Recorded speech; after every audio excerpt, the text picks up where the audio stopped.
বুঝি না। বুড়ি হয়ে গেছে? তুমি নাকি বুড়ি হয়ে গেছো, ও কারণটা কি?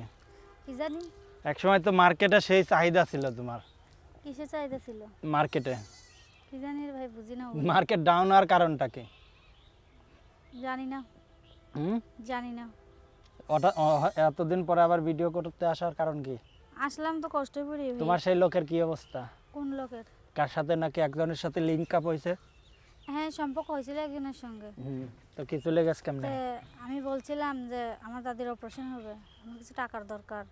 সে বলছিল যে দিমের কথা বলে আর ফোন টোন দেয় না। সে আমার দাদিরা খুব অসুস্থ, কিডনির অপারেশন হবে, ডাক্তারে বলছে 50,000 টাকা লাগবে।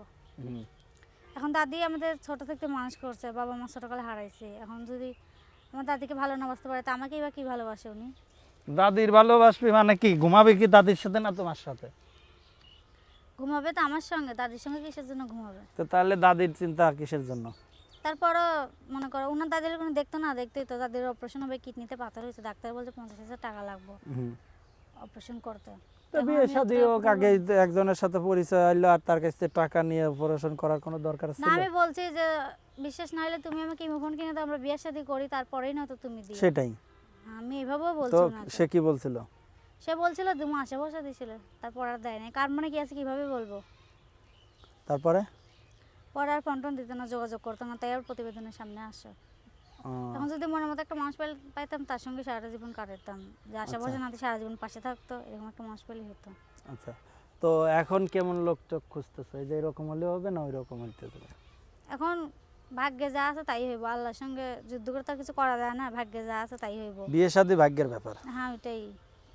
তো এর আগে তো ভাগ্যের কাছে অনেক লোক ধরা দিছিল, কি তারে কি তুমি খাওয়া দেবে না তারাই তোমার ভাগ্য খাওয়া দিছে? না ভাই, অনেক লোকের কাছে আমি বললাম না, যার সাথে তাই বললাম। দুদিনে দুনিয়া মিথ্যে কথা বলে কি হবে?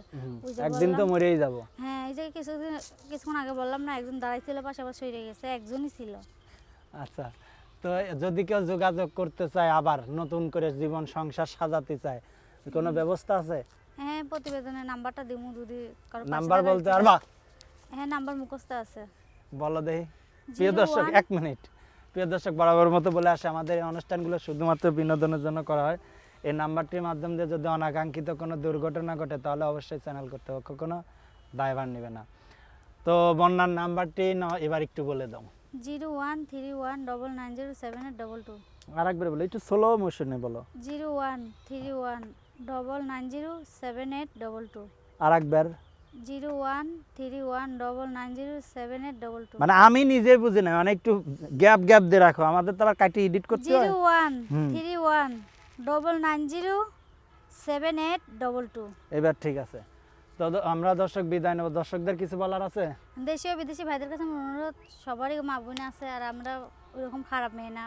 অনেকটা কষ্ট করে প্রতিবেদনের সামনে আসি, যদি পাশে থাকার ইচ্ছা তোমরা থাকে, ফিঙ্গারিং করো না? ফিঙ্গারিং কি বুঝলাম না। ও আচ্ছা। তো দর্শক, আমরা অনুষ্ঠানে একেবারে শেষ পর্যায়ে। সবাই ভালো থাকুন, সুস্থ থাকুন, আল্লাহ হাফেজ।